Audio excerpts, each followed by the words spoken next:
राधे राधे दोस्तों, हम लोगों ने अपनी इससे पहले वाली क्लास में ये सेकंड प्रश्न हम लोग कर रहे थे, तब आवाज रुक गई थी इसलिए क्लास बंद करनी पड़ी थी।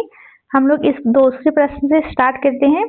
चलिए हम लोग स्टार्ट करते हैं। आपको तो पता ही है, हम लोग 7 दिन का चैलेंज लिए हुए हैं कि 7 दिन में हमें घटनाचर भूगोल की पूरी करनी है। उसमें से ये पहले दिन की क्लासें हैं जो भी आई हुई हैं, पिछले 5-6 क्लासें आ चुकी हैं, ये 7वीं है, शायद 7वीं क्लास होगी। तो आज हम लोगों का टारगेट देखते हैं कब पूरा हो पाता है कि नहीं, लेकिन हम लोग पूरा करके रहेंगे और अगर कोई समस्या नहीं रही तो पूरा ही हो जाएगा। तो धन्यवाद कि आप हमारे साथ जुड़े। आपका सच में तहे दिल से धन्यवाद कि मतलब आप हमारे साथ जुड़े और इस चैलेंज का भाग बने। चलिए अब हम लोग इसके प्रश्न सॉल्व करते हैं। ये जियोग्राफी का प्रश्न, जियोग्राफी की घटना चक्र है। जो लोग नए लोग जुड़ रहे हैं उनसे बता रहे हैं, जो ये जियोग्राफिक घटना चक्र है उसको हम लोगों को 7 दिन में पूरा करना है, उसका ये लेक्चर है। चलिए हम स्टार्ट करते हैं। आपको यह तत्व कुछ अनोखे डेनमार्क वासी मिल जाएंगे, परंतु उसका कारण यह है कि डेनमार्क की चौकी हुआ करती थी। यहाँ अनूठा नगर, उसका दुर्ग और सुंदर गिरजाघर, नया जेरूसलम, सूनी सड़कें और उजड़े तटाग्र सब मिलकर अद्भुत रथ बन जाते हैं। इस उक्त में वर्णन स्थान है, तो ये वर्णित स्थान है तमिलनाडु तट। तमिलनाडु का तट था। पहले ए ऑप्शन सही होगा। पहले इस तरह के प्रश्न पूछे जाते हैं, लेकिन वर्तमान में ऐसे प्रश्नों की संख्या कम हो गई है। आप चाहे तो इसको पढ़ सकते हैं। अगला प्रश्न देखते हैं। भारत में तटीय क्षेत्र पर के ये भाग जो है अधोलिखित हैं। तो ये भाग, ये तटीय क्षेत्र में जो ये भाग हैं इसको गर्त बोलते हैं। तो देखते हैं इसका ऑप्शन क्या होगा। अंतर्जलीय उच्चावच रेखा, ये अंतर्जलीय उच्चावच रेखाएं हैं। ये तो भारत के तटीय क्षेत्र पर ये भाग हैं, इनको अंतर्जलीय उच्चावच रेखाएं बोलते हैं। उच्चावच रेखा। अगला प्रश्न देखते हैं। आप चाहें तो इसकी व्याख्या पढ़ सकते हैं रोक के। चलिए हम लोग पढ़ ही लेते हैं। प्रस्तुत मानचित्र में भारत के तटीय क्षेत्र समेत सागर की गहराई को प्रदर्शित करने वाली अंतर्जलीय उच्चावच रेखा का चित्रांकन किया गया है, जो कि क्रमशः तट से सागरीय नितल की ओर उनकी गहराई के प्रदर्शित करता है। इस प्रकार पर सागरीय क्षेत्र को 4 प्रमुख उच्चावच मंडल पाए जाते हैं, जो कि महाद्वीपीय किनारों से सागर की गहराइयों को क्रमशः महाद्वीपीय मगन तट, महाद्वीपीय मगन ढाल, गहरा समुद्री मैदान और सागरी गर्त पाई जाती हैं। देखिए जैसे ये समुद्र का तट है ना, तो ये जो हल्का सी जो ढलान होती है ना, यहाँ पर जो महाद्वीपीय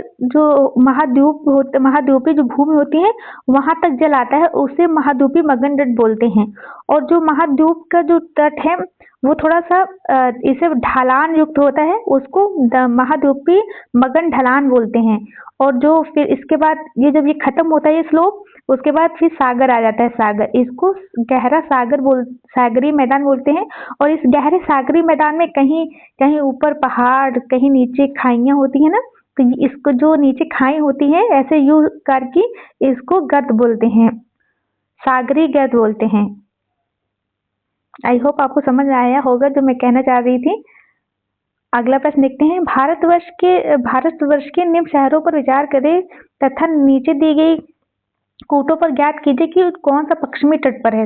पश्चिमी तट पर हमने देखना है कौन सा पश्चिमी तट में है। देखिए तूतुकुड़ीन तो हम लोग जानते हैं, तूतुकुड़ीन तो ये तमिलनाडु में है, और ओरोवली भी शायद तमिलनाडु के ही तट पर है इधर। और बाकी जजीरा और उडुपी ये जो है, जजीरा और उडुपी ये महाराष्ट्र में स्थित है। तो महाराष्ट्र तो पश्चिमी घाट पर स्थित है, पश्चिमी क्षेत्र में स्थित है, इसलिए 1 और 2 होगा, इसलिए ऑप्शन ए होगा। देखते हैं। तमिलनाडु, अरावली तमिलनाडु एवं पुडुचेरी की सीमा पर, और तूतुकुड़ीन तमिलनाडु में स्थित है। बाकी उडुपी कर्नाटक में स्थित है। सॉरी, मैंने महाराष्ट्र बताया, उडुपी कर्नाटक में स्थित है। उडुपी जो है कर्नाटक में स्थित है। ओरावली और तूतुकुड़ीन तमिलनाडु में। उडुपी याद रखिए कर्नाटक में स्थित है, महाराष्ट्र में नहीं, वो मुझसे गलती से हो गया, वो कर्नाटक में स्थित है उडुपी। अगला प्रश्न देखते हैं। एक को 2 से मिलाना है। दीघा चलिए मिलाते हैं। जो कालागुट है ना, कालागुट गोवा में है, कालागुट गोवा में है। तो सी का कहीं 4 है, सी का 4 2 जगह है। और जो मरीना है, मरीना स्थित है, मरीना जो है ये स्थित है तमिलनाडु में, मरीना तमिलनाडु में स्थित है। और दीघा स्थित है, दीघा पश्चिम बंगाल में स्थित है, दीघा पश्चिम बंगाल में स्थित है। और गोपालपुर स्थित है उड़ीसा में, गोपालपुर उड़ीसा में स्थित है। तो दीघा स्थित है पश्चिम बंगाल में, गोपालपुर उड़ीसा में, कालागुट जो है गोवा में स्थित है, मरीना तमिलनाडु में। इसलिए ऑप्शन बी सही ऑप्शन होगा, ऑप्शन बी सही होगा। चलिए हम लोग इसकी व्याख्या देख लेते हैं, व्याख्या में से याद कर लेंगे। देखिए दीघापुर जो है पश्चिम बंगाल में है, दीघापुर पश्चिम बंगाल, गोपालपुर उड़ीसा, और गलागुट जो है गोवा में, और मरीना तमिलनाडु, मरीना जो है तमिलनाडु में है। अगला प्रश्न देखते हैं, जल्दी जल्दी सारे प्रश्न करते हैं क्योंकि आज हम लोगों को काफी लंबी क्लास करनी होगी। तमिलनाडु आंध्र प्रदेश के तट का नाम क्या है? तमिलनाडु आंध्र प्रदेश के तट का नाम कोरोमंडल है। तो तमिलनाडु का जो दक्षिणी वाला हिस्सा है ना, ये वाला, इसको कोरोमंडल बोलते हैं, और जो ऊपर आंध्र प्रदेश के ऊपर वाला हिस्सा है इसे उत्तरी सरकार बोलते हैं। और इधर पे जो पश्चिमी घाट है ना, पश्चिमी घाट में इधर वाले हिस्से को कोकण, और इधर वाले दक्षिणी भाग को, इधर नीचे वाले हिस्से को मालाबार तट बोलते हैं। चलिए अगला प्रश्न देखते हैं। तमिलनाडु का समुद्री तट कहलाता है, तो ये कहलाता है कोरोमंडल तट कहलाता है। अगला प्रश्न देखते हैं। भारत के निम्नलिखित तटों में से कौन कृष्णा डेल्टा एवं केप कमोरिन के मध्य स्थित है? तो कृष्णा डेल्टा केप कमोरिन के मध्य स्थित है कोरोमंडल तट, तमिलनाडु का तट है ना। निम्नलिखित में से किसे केप कमोरिन नाम से भी जाना जाता है? तो ये जाना जाता है कन्याकुमारी को केप कमोरिन के नाम से जाना जाता है। भारत के पश्चिमी तटीय मैदान के उत्तरी भाग को जिन अन्य नाम से भी जाना जाता है, तो जो भारत का तो पश्चिमी तट है ना, उसका उत्तरी भाग को कोंकण तट से जाना जाता है, उत्तरी भाग को कोंकण, और जो दक्षिण का भाग रहता है ना, उसका नाम, दक्षिण का भाग है उसका नाम है मालाबार तट। अगला प्रश्न देखते हैं। निम्नलिखित में से कौन सा एक समुद्र स्तर से पुनरावृत्ति गिरावट का सर्वोत्तम उदाहरण है, जिसमें वर्तमान कक्ष समय की सुविवृत्ति कक्ष भूमि उत्पन्न हुई है? यह कक्ष जो गुजरात कक्ष का रण है ना, वहां पे कक्ष का रण। अगला प्रश्न देखते हैं।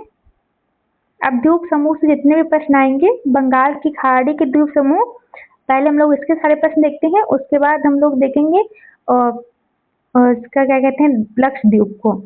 देखिए इसका हम लोग थोड़ी सी जो फैक्चुअल डेटा है इसको देख लेते हैं। 8 डिग्री चैनल जो है ना, वो मिनिकॉय व मालदीव को अलग करता है। 8 डिग्री चैनल मिनिकॉय व मालदीव को अलग करता है। 9 डिग्री चैनल मिनिकॉय लक्षद्वीप को अन्य लक्षद्वीप के मध्य जो द्वीप है ना, उनको अलग करता है। मिनिकॉय लक्षद्वीप का ही भाग है, उसको मिनिकॉय जो है बड़ा द्वीप है, जिसमें जो लक्षद्वीप के अन्य द्वीपों से अलग करता है लक्षद्वीप। 9 degree channel. जो 10 डिग्री चैनल है, वह अंडमान व कार निकोबार के मध्य द्वीप समूह एवं निकोबार द्वीप समूह को मध्य स्थित है। और अगला जो दक्कन पैसेज है ना, दक्कन पैसेज लघु अंडमान व दक्षिण अंडमान के मध्य स्थित है। दक्कन पैसेज कहाँ स्थित है? लघु अंडमान व दक्षिण अंडमान के मध्य। और कोका चैनल कोको द्वीप जो म्यांमार का है, वह उत्तरी अंडमान के मध्य है। कोको चैनल कहाँ पे है? कोको द्वीप व उत्तरी अंडमान के मध्य। देखिए कोको से तो कोको समझ में आ जाएगा, कोको द्वीप, लेकिन उत्तरी अंडमान भी याद रखिएगा। ये म्यांमार और भारत को अलग करता है। कोको चैनल म्यांमार और भारत के द्वीपों को अलग करता है। पाक स्ट्रेट है ना, वो तमिलनाडु व श्रीलंका के मध्य है। और मन्नार की खाड़ी तमिलनाडु व श्रीलंका के मध्य। चलिए हम लोग सीधा प्रश्न देखते हैं। प्रश्न है, अंडमान और निकोबार द्वीप समूह का सर्वोच्च शिखर पलायन शिखर सैंडल पीक स्थित है। ये स्थित है, जो सैंडल पीक चोटी है, सैंडल पीक शिखर है, ये स्थित है उत्तरी अंडमान में स्थित है। अगला प्रश्न देखते हैं।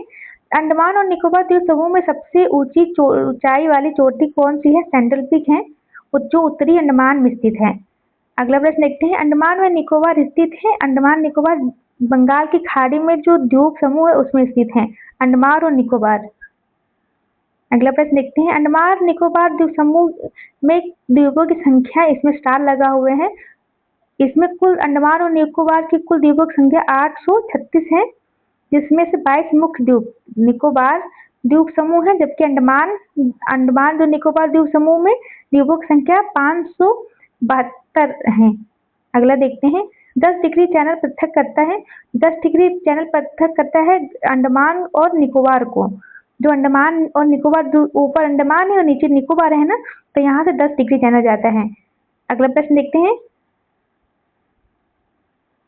निम्नलिखित द्वीपों को युग्मों में से कौन सा एक 10 डिग्री जलमार्ग द्वारा आपस में पृथक किया जाता है? अंडमान और निकोबार को 10 डिग्री चैनल अंडमान और निकोबार को अलग करता है। निम्नलिखित में से किस द्वीप युग को 10 डिग्री चैनल अलग करता है? तो है अंडमान और निकोबार। कितनी बार प्रश्न पूछा गया है। निम्नलिखित कथनों पर विचार कीजिए। बैरन द्वीप ज्वालामुखी एक सक्रिय ज्वालामुखी है जो भारतीय राज्य क्षेत्र में स्थित है। बिल्कुल, बैरन द्वीप जो है अंडमान, इधर जो अंडमान निकोबार द्वीप समूह है ना, वहां स्थित है।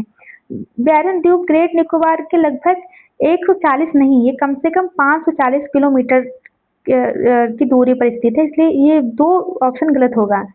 पिछली बार बैरन द्वीप ज्वालामुखी 2091 में भी हुआ था, लेकिन ये 2023 में भी, लास्ट टाइम 2023 में भी उद्गार हुआ था, इसलिए इसका तीसरा भी ऑप्शन गलत है। इसलिए केवल 1 सही होगा, केवल 1 सही है इसका ऑप्शन। बिल्कुल केवल 1 सही ऑप्शन है। आप चाहे तो इसका व्याख्या पढ़ सकते हैं। जो बैरन द्वीप है बंगाल की खाड़ी के अंडमान सागर में श्री विजयपुरम से लगभग 135 किलोमीटर दूर पूरब उत्तर में स्थित है, उत्तर पूरब में स्थित है। यह भारत का एकमात्र सक्रिय ज्वालामुखी है। बैरन द्वीप ग्रेट निकोबार के उत्तर में 500 किलोमीटर से अधिक दूरी पर है, अतः कथन 2 सत्य है। अगला प्रश्न देखते हैं, बैरन द्वीप अवस्थित है। बैरन द्वीप अवस्थित है बंगाल की खाड़ी में। बैरन द्वीप अवस्थित है बंगाल की खाड़ी में। अगला प्रश्न देखते हैं, भारत का किस द्वीप का उद्गम ज्वालामुखी है? तो ये है बैरन द्वीप। अगला प्रश्न देखते हैं, निम्नलिखित में से कौन भारत में ज्वालामुखी द्वीप है? तो बैरन द्वीप जो है ज्वालामुखी से निर्मित हुआ है। भारतीय क्षेत्र में 2 ज्वालामुखी हैं, तो नारकोंडम एवं बैरन सिर्फ 2 ही ज्वालामुखी हैं। नारकोंडम और बैरन, जो नारकोंडम है ना, ये सुषुप्त ज्वालामुखी है, जो निष्क्रिय ज्वालामुखी है, लेकिन बैरन जो है सक्रिय ज्वालामुखी है। ये देखिए, आप लोग चाहे तो पढ़ सकते हैं। भारत में केवल 2 ज्वालामुखी द्वीप माने जाते हैं, बैरन और नारकोंडम। दोनों ही अंडमान और ग्रेट निकोबार समूह में है, अंडमान सागर में स्थित और ज्वालामुखी उत्पत्ति के हैं। बैरन द्वीप भारत का एकमात्र सक्रिय ज्वालामुखी है, यहाँ कई बार विस्फोट दर्ज किया गया है। नारकोंडम द्वीप भी ज्वालामुखी मूल का है, लेकिन वर्तमान में इसे निष्क्रिय ज्वालामुखी या प्रसुप्त ज्वालामुखी माना जाता है। मतलब अभी उद्गार नहीं हुआ है इसमें, अभी उद्गार मतलब पहले हुआ था, बहुत दिन से नहीं हुआ है। श्रीहरिकोटा द्वीप स्थित है। श्रीहरिकोटा है पुलिकट झील के समीप है, आंध्र प्रदेश के पास। श्रीहरिकोटा आंध्र प्रदेश के पुलिकट झील के समीप स्थित है। अगला देखते हैं, राम सेतु शुरू होता है। राम सेतु धनुष कोडी जो से शुरू होता है। राम सेतु भारत के पंबन द्वीप के अंतिम छोर धनुष कोडी से प्रारंभ होकर श्रीनगर के मन्नार द्वीप तक एक श्रृंखला में उथले जलीय भागों के रूप में विस्तृत है। अगला प्रश्न देखते हैं, निम्नलिखित में से कौन सा भौगोलिक रूप से ग्रेट निकोबार के सबसे निकट है? ग्रेट निकोबार के सबसे निकट है सुमात्रा। सुमात्रा जो है ग्रेट निकोबार के सबसे निकट है। अगला प्रश्न, अब जो है अरब सागर के जो द्वीप समूह है, अब हम लोग उसको देखते हैं। अरब सागर में जो लक्षद्वीप जो समूह है ये स्थित है। लक्षद्वीप कहाँ स्थित है? अरब सागर में स्थित है। लक्षद्वीप जो द्वीप समूह है इसकी संख्या, चलिए यहाँ पे पूरा पढ़ लेते हैं इसकी व्याख्या। लक्षद्वीप 36 है। लक्षद्वीप अरब सागर के केरल के कोचीन तट दक्षिण पश्चिम भारत से लगभग से 220 या 440 440 किलोमीटर की दूरी पर विस्तृत द्वीपों का समूह है। यह भारत का केंद्र शासित प्रदेश भी है। इसकी कुल क्षेत्रफल 32 वर्ग किलोमीटर है। लक्षद्वीप के अधिकांश द्वीप प्रवालीय उत्पत्ति के हैं। ये जो लक्षद्वीप है ना, प्रवालों से निर्मित द्वीप हैं। लक्षद्वीप समूह में द्वीपों की संख्या लगभग 36 है। कितनी संख्या? 36 है। इसको याद रखिए, पूछा जा सकता है, किसी भी एग्जाम में पूछा जा सकता है। लक्षद्वीप के सबसे उत्तरी बसे हुए द्वीपों को चैटलेट और सबसे दक्षिणी द्वीप को मिनिकॉय कहते हैं। लक्षद्वीप और मिनिकॉय से कौन सा डिग्री चैनल अलग करता है, ये हमें जरूर बताइएगा कमेंट में। मिनिकॉय शेष द्वीपों को 9 डिग्री चैनल द्वारा पृथक करता है। लीजिए, पता भी चल गया, 9 डिग्री चैनल द्वारा।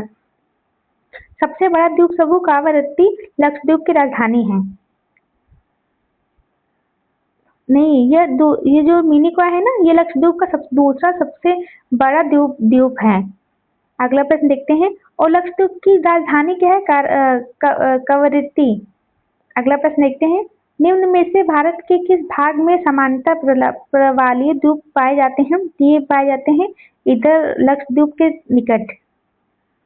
लक्षद्वीप भी प्रवालीय द्वीप है। अगला प्रश्न देखते हैं। निम्नलिखित में से कौन सा एक प्रवालीय द्वीप है? तो लक्षद्वीप जो है प्रवालीय द्वीप है, प्रवालों से बना द्वीप है मतलब। लक्षद्वीप टापू अवस्थित है, तो भारत के दक्षिण पश्चिम में स्थित है। भारत के दक्षिण पश्चिम भारत में।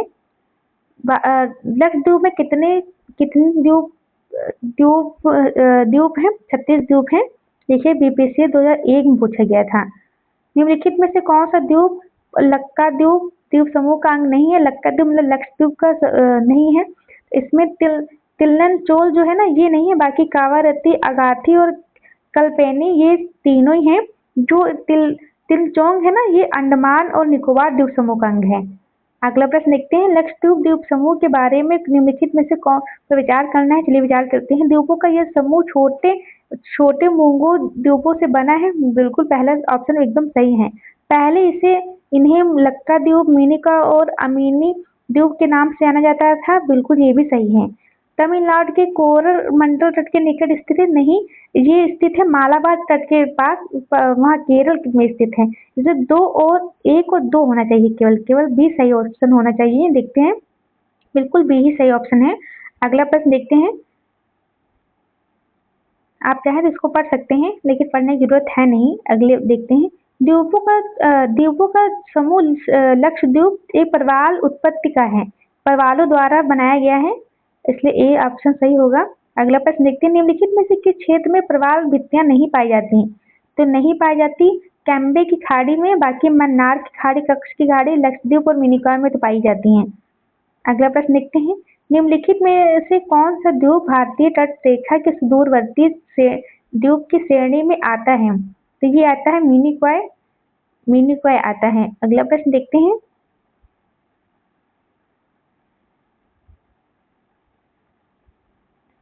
निम्नलिखित भारतीय द्वीप में से कौन सा द्वीप भारत एवं श्रीलंका के मध्य स्थित है? भारत और श्रीलंका के मध्य स्थित है रामेश्वरम। जो ये सालसेट द्वीप है ना, इसके किनारे इस पर मुंबई स्थित है। मुंबई भी एक द्वीप पर स्थित है, उसका नाम सालसेट है।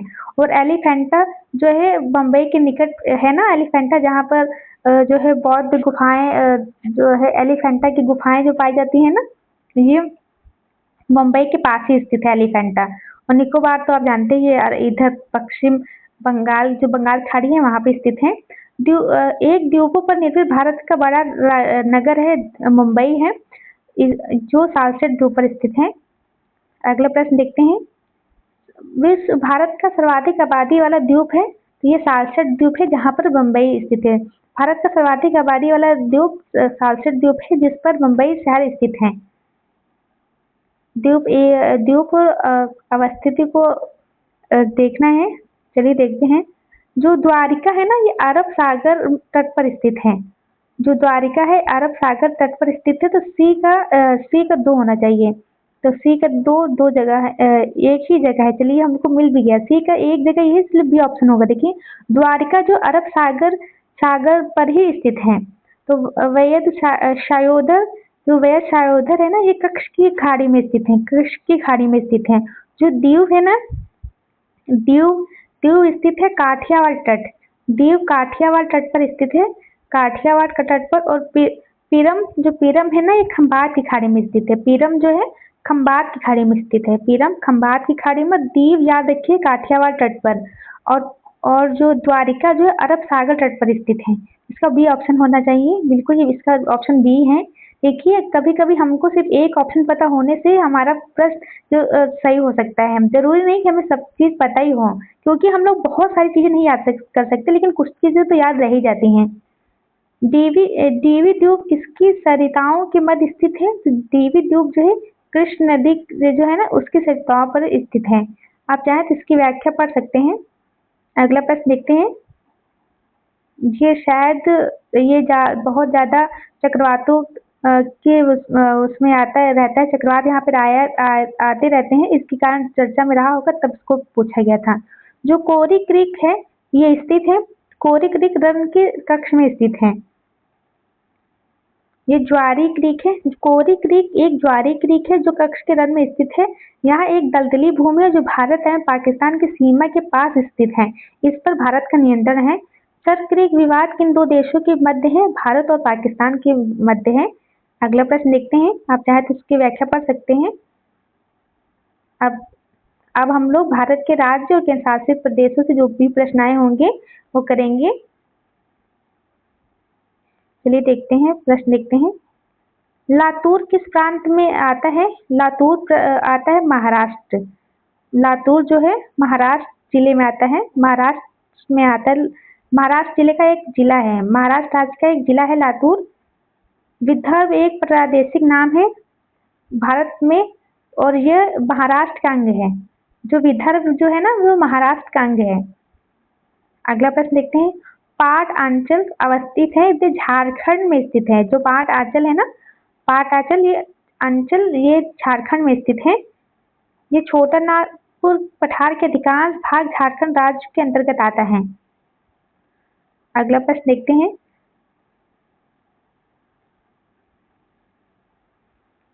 झुमरी तलैया रेडियो पर गीतों की फरमाइश के लिए प्रसिद्ध है, जो किस राज्य में स्थित है? जो झुमरी तलैया है ना वो झारखंड राज्य में स्थित है। झुमरी तलैया झारखंड में स्थित है।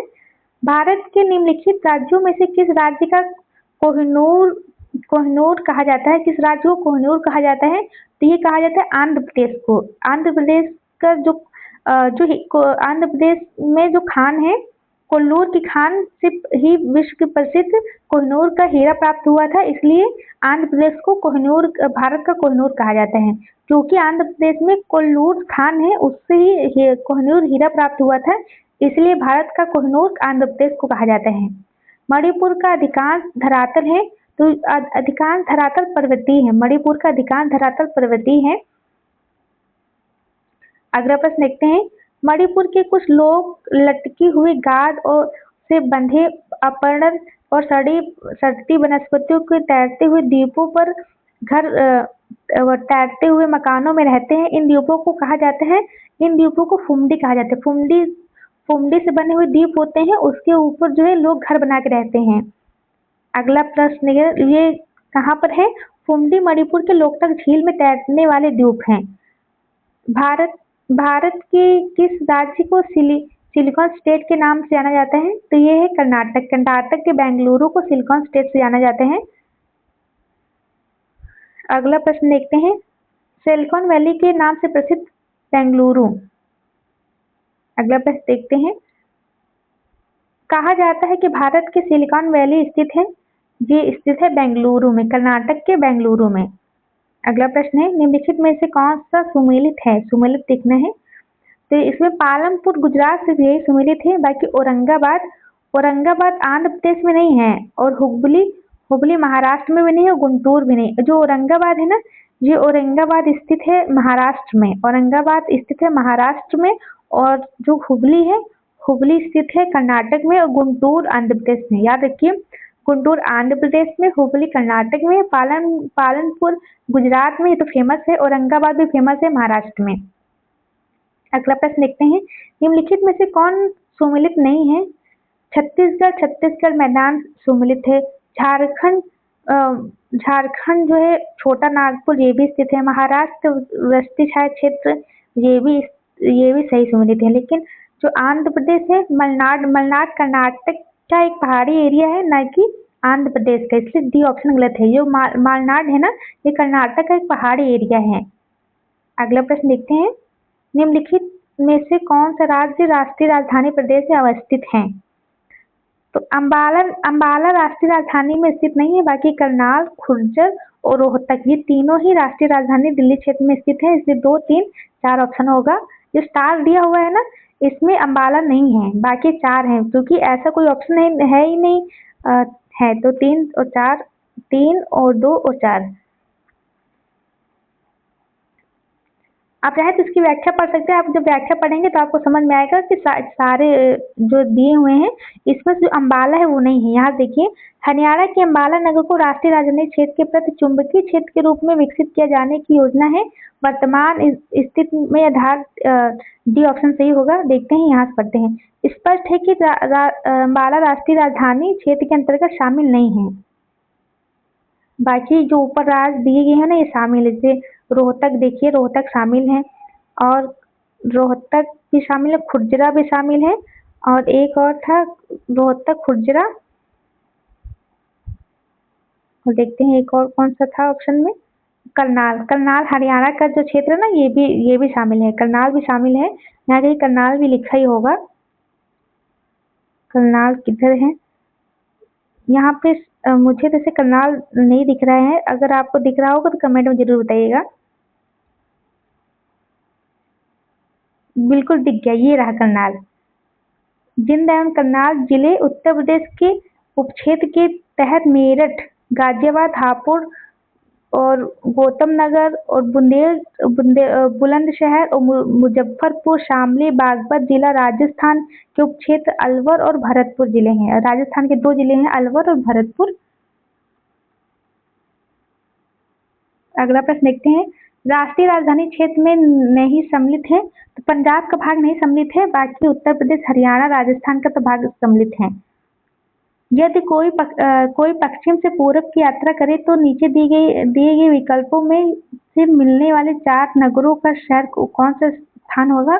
पश्चिम से पूरब की ओर जाना है। तो पश्चिम से पूरब की ओर जाने पर बीकानेर, अलीगढ़ और दरभंगा, नौगवा जो है ये इधर स्थित है, असम में स्थित है। देखिए, ऐसे प्रश्न पहले आया करते थे, लेकिन वर्तमान में ऐसे प्रश्नों के आने की संख्या कम हो गई है, क्योंकि इतना कोई शहर नहीं पड़ता है। तो अब इसकी वर्तमान में संख्या कम हो गई है, इसलिए ज्यादा लोड लेने की जरूरत नहीं है कि नहीं होगा तो क्या होगा, नहीं याद होगा तो क्या होगा, इससे कोई दिक्कत नहीं है। इसको भी हमें क्रम से बताने हैं, ABD स्थान चिन्हित करने हैं। तो देखते हैं, इसमें भी हिमाचल प्रदेश के स्थान है, तो इसमें C ऑप्शन होगा। बारामूला, श्रीनगर, अनंतनाग और कारगिल ये वो जो दिया हुआ था उस मैप में, ये वो ए में था बारामूला, B में था श्रीनगर, C में था अनंतनाग और D में था कारगिल। अगला प्रश्न देखते हैं, निम्नलिखित वाक्यों को कौन सा सही है? तो इसमें से एक भी सही नहीं है, क्योंकि मध्य प्रदेश की सीमा 7 राज्यों से नहीं लगती है, 5 राज्यों से लगती है। भोपाल कर्क रेखा के दक्षिण में स्थित है, न कि उत्तर में।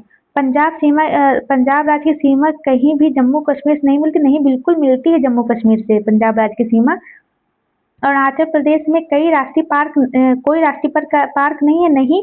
अरुणाचल प्रदेश से 2 राष्ट्रीय पार्क है, एक तो है नामदफा और एक दूसरा भी है, उसको एक तो नामदफा और दूसरा है मोंगलिंग जो है, एक नामदफा और दूसरा मोंगलिंग, 2 राष्ट्रीय उद्यान जो अरुणाचल प्रदेश में है।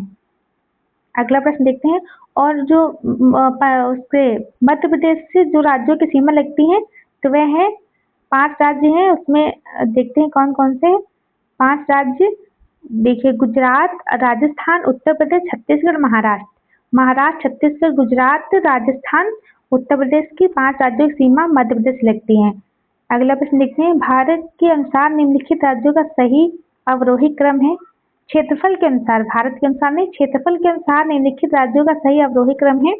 तो सबसे पहले तो राजस्थान है, फिर गुजरात, फिर महाराष्ट्र, नहीं पहले राजस्थान है, पहले राजस्थान फिर मध्य प्रदेश है, फिर है महाराष्ट्र, फिर उत्तर प्रदेश। तो देखिए उत्तर प्रदेश तो इसमें सबसे ज्यादा होगा। उत्तर प्रदेश तो 4 कहाँ पे स्थित है? 4 4 नहीं, इसमें मध्य प्रदेश भी है ना, तो सबसे पहले मध्य प्रदेश फिर उत्तर प्रदेश। उत्तर प्रदेश के बाद आएगा, उत्तर प्रदेश के बाद आंध्र प्रदेश और बिहार। बिहार 12वां सबसे बड़ा राज्य है। तो पहले 3 फिर 4 फिर 1 फिर 2। तो इसका 3 4 1 2 ये डी ऑप्शन सही होगा। चलिए हम लोग सीधा इसकी व्याख्या देख लेते हैं, व्याख्या देखना जरूरी है। देखिए सबसे पहले तो गुजरात नहीं, सबसे पहले सबसे ज्यादा बड़ा राज्य राजस्थान है, फिर मध्य प्रदेश है। मध्य प्रदेश के बाद गुजरात है कि महाराष्ट्र, इसमें थोड़ा कंफ्यूजन है। और उसके बाद चौथे नंबर पर है भारत क्या है, उत्तर प्रदेश। अपना उत्तर प्रदेश चौथे नंबर पर है। निम्नलिखित राज्यों में से किसका क्षेत्रफल सबसे कम है? सबसे कम क्षेत्रफल इसमें इनमें से तमिलनाडु का है। अगला प्रश्न देखते हैं। इसका देखिए हम लोग इसमें जो व्याख्या दी गई होगी ना, ऊपर देखते हैं।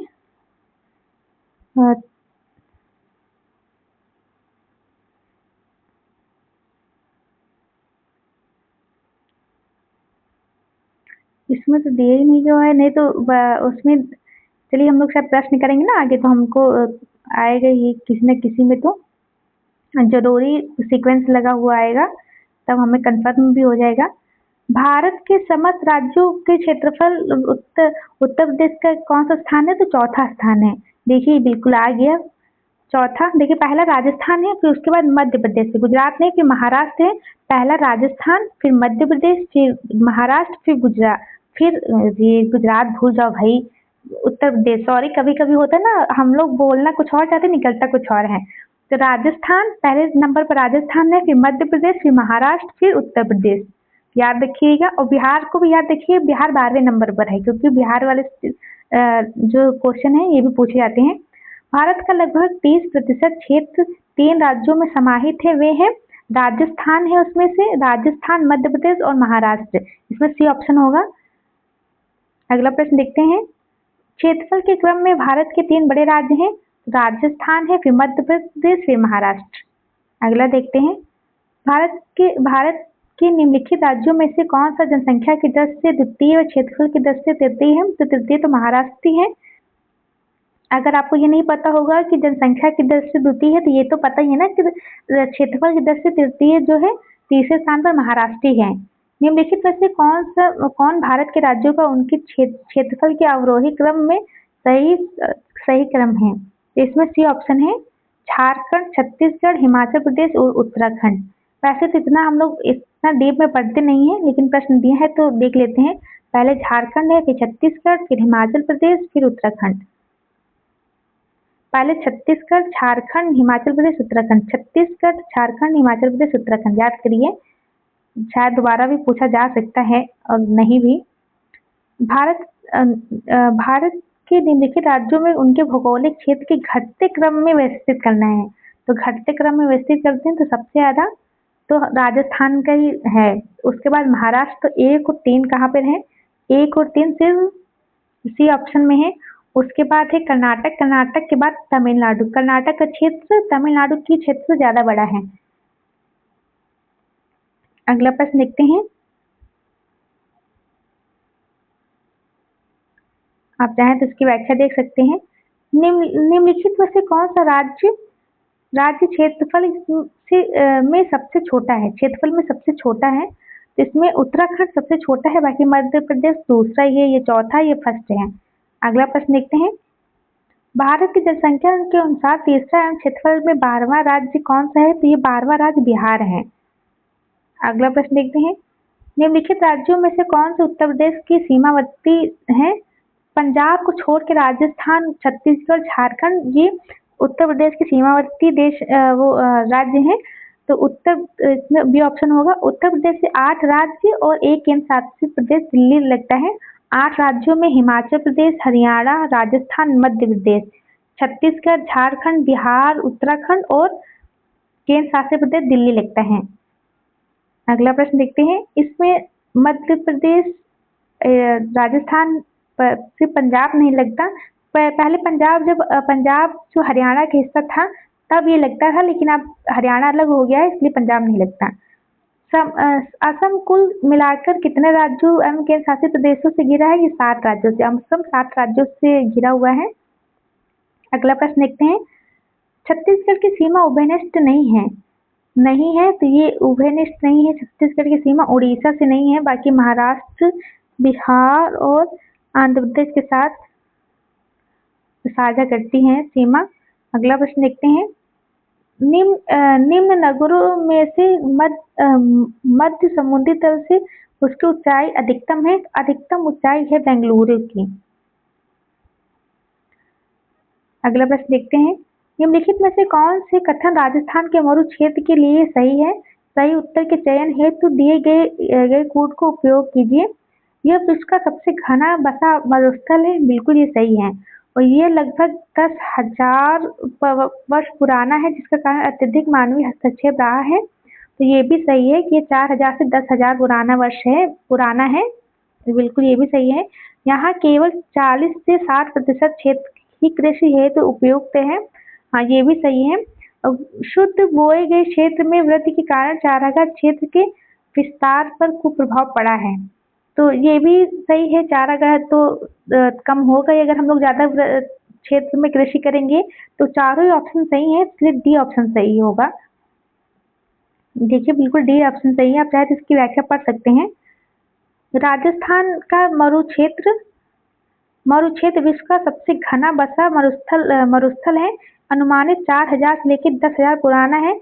यह लगभग यहाँ लगभग 40 से 60% क्षेत्र में ही कृषि हेतु उपयुक्त है। सिंचाई सुविधा में विकास के फलस्वरूप शुद्ध बोए गए क्षेत्र में वृद्धि के कारण चारागाह क्षेत्र में विस्तार पर कुप्रभाव पड़ा है। अगला प्रश्न देखते हैं, भारत का एक विशेष राज्य निम्नलिखित विशेषताओं से युक्त है। देखते हैं, यह उसी अक्षांश पर स्थित है जो उत्तरी राजस्थान से होकर जाता है। इसका 80% से अधिक क्षेत्र पर वनावरण है। 12% से अधिक वनाच्छादित क्षेत्र इस राज्य के रक्षित क्षेत्र नेटवर्क के रूप में है। तो ये है, बिल्कुल है, ये अरुणाचल प्रदेश की बात हो रही है इसकी, इसलिए ऑप्शन ए होगा। अरुणाचल प्रदेश की बात हो रही है, इसमें ए ही होगा। ए देखिए, इसकी व्याख्या पढ़ लेते हैं। 28 डिग्री उत्तरी अक्षांश रेखा अरुणाचल प्रदेश के मध्य भाग एवं उत्तरी राजस्थान से होकर गुजरती है। भारत वन स्थित रिपोर्ट 2023 के अनुसार अरुणाचल प्रदेश का प्रादेशिक जो लगभग 78% है लगभग में, ये इसका मतलब उतना भाग वन आवरण है। इतने भाग में 78% लगभग 80% में वन आवरण है। अगला प्रश्न देखते हैं, कौन सा राज्य उत्तर पूर्वी राज्यों के 7 बहनों का भाग नहीं है? पश्चिम बंगाल नहीं है, बाकी त्रिपुरा, अरुणाचल प्रदेश, मेघालय, मणिपुर, नागालैंड शामिल हैं। अगला प्रश्न देखते हैं, वर्ष 1953 में जब आंध्र प्रदेश राज्य एक अलग राज्य बना तब उसकी राजधानी कौन सी थी? तब उसकी राजधानी थी कर्नूल थी। वर्तमान में आंध्र प्रदेश की नई राजधानी बन रही है अमरावती। अगला प्रश्न देखते हैं, आप चाहे इसकी व्याख्या पढ़ सकते हैं। अगला प्रश्न देखते हैं, देश के किस राज्य में सबसे अधिक जिले हैं? सबसे अधिक जिले 75 जिले उत्तर प्रदेश में ही हैं। मध्य प्रदेश में 55 है, महाराष्ट्र में 36, तमिलनाडु में 38 और उत्तर प्रदेश में 75 जिले हैं। भौगोलिक क्षेत्र की दृष्टि से भारत के निम्न जिलों में कौन सा जिला सबसे बड़ा है? तो कच्छ का जिला है ना, कच्छ का जिला सबसे बड़ा था, लेकिन वर्तमान में लद्दाख सबसे बड़ा जिला हो गया।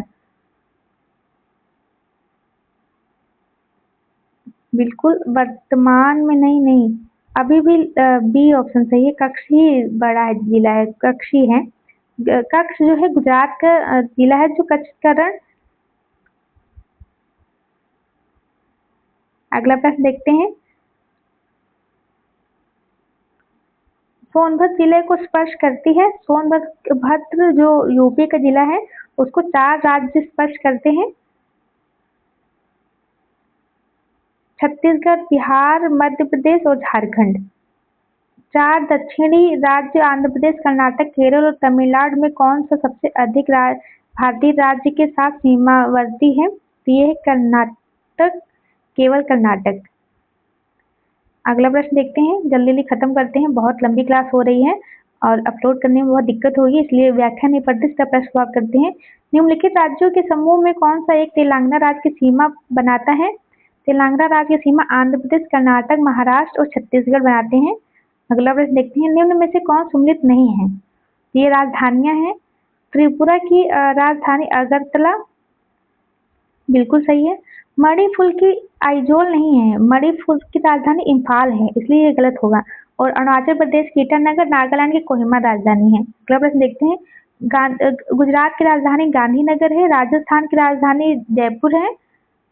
अगला प्रश्न देखते हैं, ईटानगर किस राज्य की राजधानी है? ईटानगर है अरुणाचल प्रदेश की राजधानी है ईटानगर।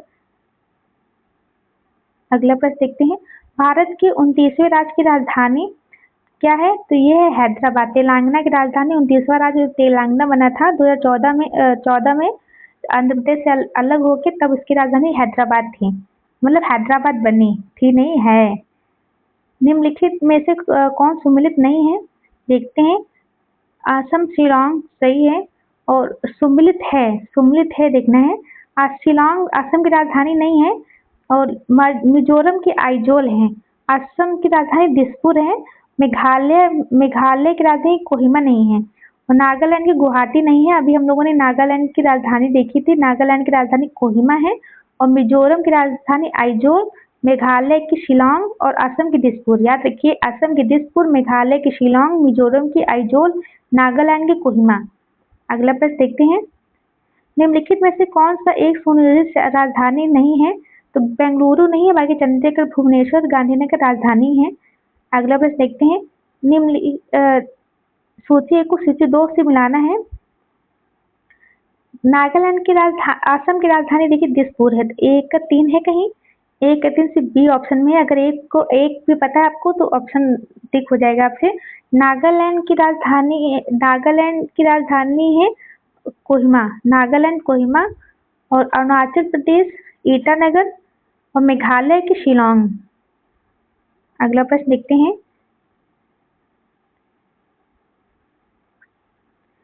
1 को 2 से मिलाना है। असम की दिसपुर, अभी हम लोग गुजरात की गांधीपुर, असम की दिसपुर, मिजोरम मणिपुर और आइजोल की देखना है। 1 का 3 सिर्फ बी ऑप्शन में है, तो ये भी सही हो गया। मिजोरम बी का 4, मिजोरम की राजधानी आइजोल है, और मणिपुर की इम्फाल। असम की दिसपुर, मिजोरम की आइजोल, गुजरात की गांधीनगर और मणिपुर की इम्फाल। अगला प्रश्न देखते हैं, भारत का कौन सा राज्य अधिकतम राज्य सीमाओं को छूता है? तो सबसे ज्यादा उत्तर प्रदेश है, 8 राज्य और 1 केंद्र शासित प्रदेश। मध्य प्रदेश से किस राज्य की सीमा नहीं लगती? मध्य प्रदेश से झारखंड नहीं छूता, बाकी राजस्थान, गुजरात और महाराष्ट्र और उत्तर प्रदेश भी छूता है। अगला प्रश्न देखते हैं, भारत के संदर्भ में छत्तीसगढ़ किस भू आकृति प्रदेश के अंतर्गत आता है? तो ये आता है अप्रायद्वीपीय उच्च भूमि में। अगला प्रश्न देखते हैं, उत्तरी पूर्वी भारत का स्कॉटलैंड कौन सा है? स्कॉटलैंड मेघालय को बोलते हैं। अगला प्रश्न देखते हैं, मध्य प्रदेश की सर्वाधिक लंबी सीमा किस राज्य के साथ लगती है? तो मध्य प्रदेश की सबसे ज्यादा सीमा उत्तर प्रदेश से लगती है। चलिए, ये लास्ट प्रश्न था। अब हम लोग केंद्र शासित प्रदेश से अगली क्लास शुरू करते हैं। तो थैंक यू फॉर वॉचिंग। मेरा सहयोग करने के लिए आपका कोटि कोटि धन्यवाद।